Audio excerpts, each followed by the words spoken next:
Hey guys, Lily here. I wanted to talk about something really important to my writing process this morning, which is letting different things influence you. I had a great conversation the other day with my godfather. I call him Uncle David. He is my mother's best friend. I've known him literally since day one. There's pictures of him holding me as a baby, and he is a historian in the realm of architecture, and he's a prolific writer. We get together and talk about writing a lot, and it was really cool because the other day we were talking about what influences us. And so it got me thinking. I wanted to talk about how I get creative maybe on those days when I'm not feeling as creative, because that happens. I think everyone gets writer's block from time to time, and I don't know. I mean, I have no idea how other people overcome it, but I know for me it can be incredibly frustrating. And so I'll say first and foremost, something that I rely on all the time to get through a creative block is journaling. I love The Artist's Way. I think that's such a wonderful book. I tend to turn to it time and again, and they really talk a lot about the importance of free writing first thing in the morning. And so I don't do it every day. I wish I was that disciplined, quite frankly, but I would say that that is something that really, really helps just kind of get my mind going and be less judgmental about my writing.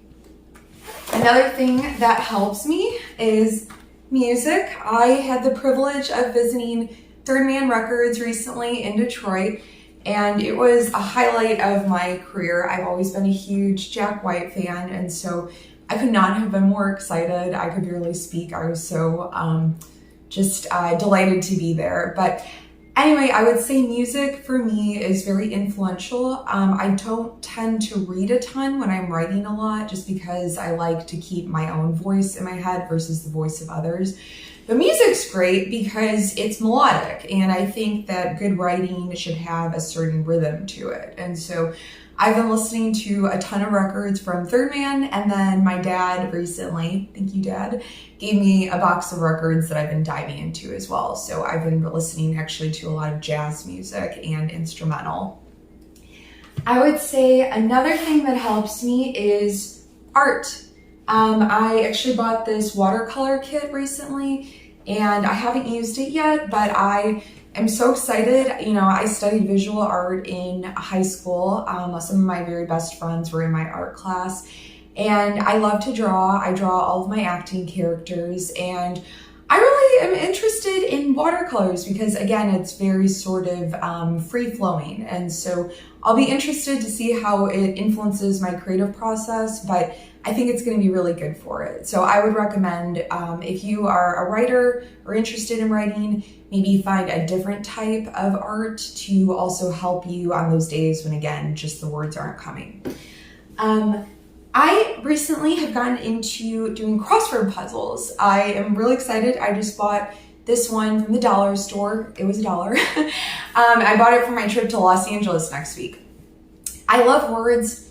I tend to subscribe to several online dictionaries. They send me new words of the day. But these are great. Again, if you're looking for new words to expand your vocabulary, my grandfather did crossword puzzles all the time, and I swear to God, it was why he was so smart. So anyway, I'm really excited to see what kind of words I can find. And anyway, I like crossword puzzles. They're fun. I'm a nerd. And lastly, I am very into scrapbooking. I tend to document my life in photo form. I'm not a photographer. I have worked with some amazing photographers. I studied photography in college, and I consider myself to know a lot about it. However, I like taking photos for fun, and I love scrapbooking. I save a lot of stuff from my life, and for me, having little mementos or talismans is really important to triggering my memory. And I figured this out when I was working with a really wonderful memoir writing client. I won't say his name out of respect, but he was 82, and we became very close during the process. And I think when you get older, your memory starts to go. And so he would bring photos to our sessions, and it really, really helped him.